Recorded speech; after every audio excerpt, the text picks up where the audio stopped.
make my own mind. Control me. Yeah, be grateful. So grateful. I'm grateful. So grateful. Yeah.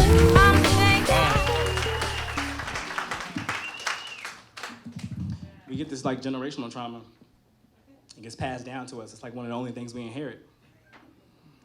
Like a rich will be like, until my eldest son, I leave you all of my houses. Until my youngest child, I leave you whatever he doesn't want, right?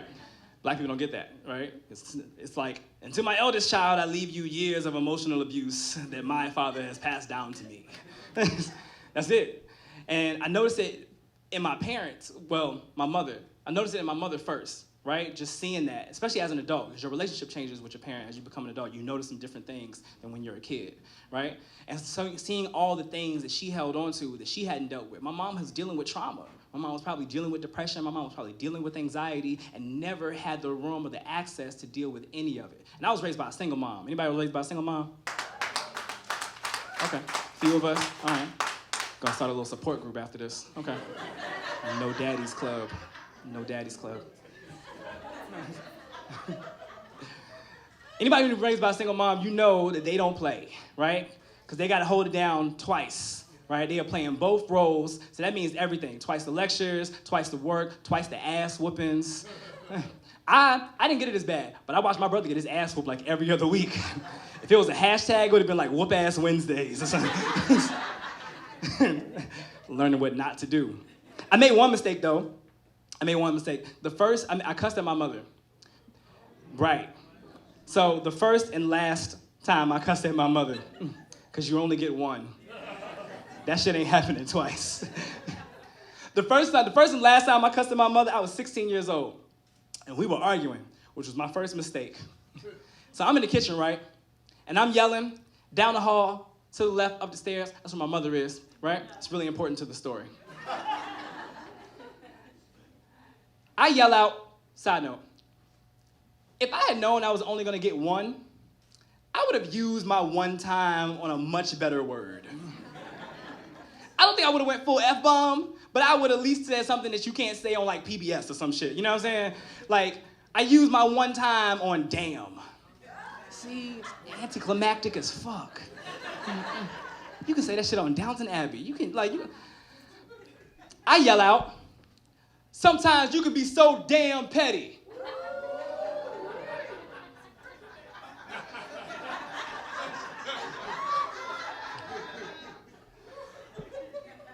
So I turn around, feeling accomplished and parched, and then like a chill kind of came over the air.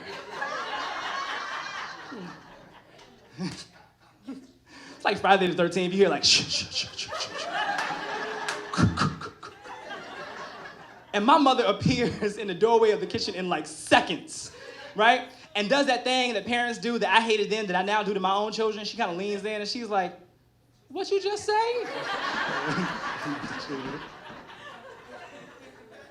Now I'm not dumb enough to say it again. And I completely backpedal. I'm like, I feel like you can be a little unreasonable sometimes. Just hoping we could just have a conversation about it.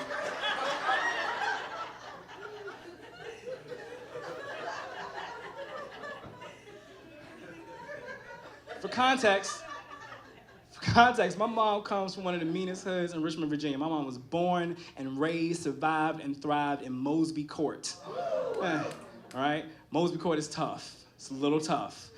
There's pretty much no grass in Mosby Court. It's scared. It's frightened to grow there. It won't do it.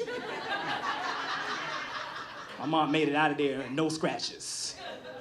Knowing this information, I go up to protect my face. And my mother sees this as a sign of attack.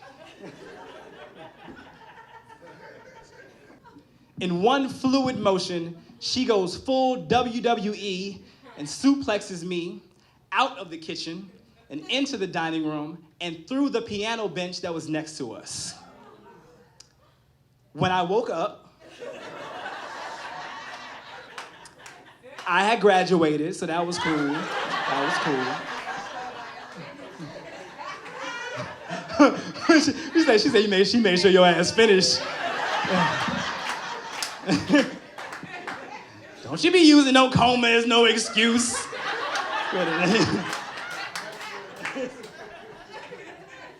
And my mom, I wake up, my mom is hovering over me talking about, so who the hell is Petty because she don't live here?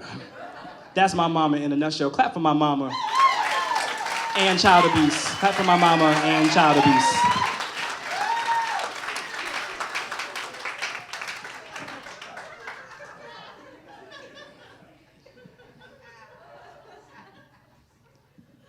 Puts strong black women to a whole nother level.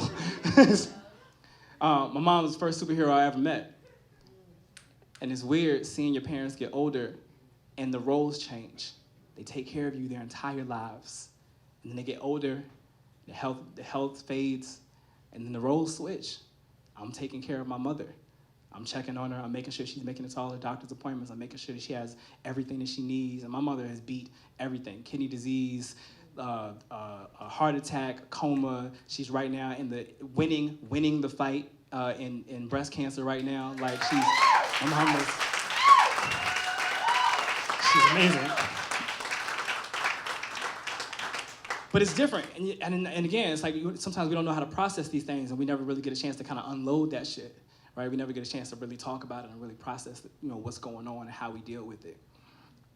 But I just want to give her one more day. In that time, before her kidneys quit, before her thyroid collapsed, before stress punched her in the eyes and slowed that disco in her chest down to a death march and give her an appreciation for what life has made her. I want to see a smile that doesn't have her past in it. I gaze in rose-colored nostalgia. She sees a cracking wall of the bombshell she used to be. I still see remnants of explosions in her eyes. When I was a child, her arms were like shopping carts. She would load groceries just enough to fill tummies, and sometimes I'd ride inside her biceps. It's where I felt the safest. Her knuckles told me stories. I would fall asleep thumbing through pages of scuffles she never wanted to mention, read a few footprints on her neck, and there was blood on her teeth, half beauty, half beast, all bite. All bite. My mother never barked. She said barking is an empty threat, plus it implies that you are a bitch. Not this elegant seamstress who discovered the chic in draping uncertainties. 5 feet 9 inches of fuck you, I'm fierce, disguised everything that she didn't want noticed. Needled all her worn emotions into steel garments to protect herself from men like her father or men like my father. Womenizers, alcoholics, addicts, abusers, men with egos like thread, the fabric of time. It showed her disdain. She wove morals into everything she made my brother and me now. I watched her cut a lot of people loose, but stay stitched to her resentment, made her this glowing crimson sienna. My mother was the most beautiful shade of bitter. She is older, and it's a rust color now. She walks to the mailbox like she won't make it back. Her blood used to rush like it was late for work, and now it barely gets her out of bed. She's got a smile like a tattered flag still waving, and posture like an old rocking chair makes her voice a raspy sway. Her heart is literally 2 sizes too big. It don't have that same bump like it used to, but when I lean against her chest, I can still hear Earth, Wind, and Fire and Parliament Funkadelic in every beat. Her generosity is immeasurable. She gives because she never had a husband, a boyfriend, a man to pull his own weight, or a dad and still managed to raise gods. Rosa May, a single mother, a workaholic, a sage. Believes in herself sometimes the way she believes in happy endings. Has learned from firsthand experience you can't trust people about as far as you can shoot them. Has had every dream crushed under the heel of someone who just didn't love her enough, and it taught her to treat her reflection the same. Now I've pleaded for her to embrace the beauty of a scarred yesteryear, and sometimes she responds that it's too late. The echoes of worthless have rang throughout her conscience for too long. She is what happens, y'all, when perfection gets dragged through the mud. My mother was more woman than any man was ready for, and more man than any of the ones that came in and out of her life.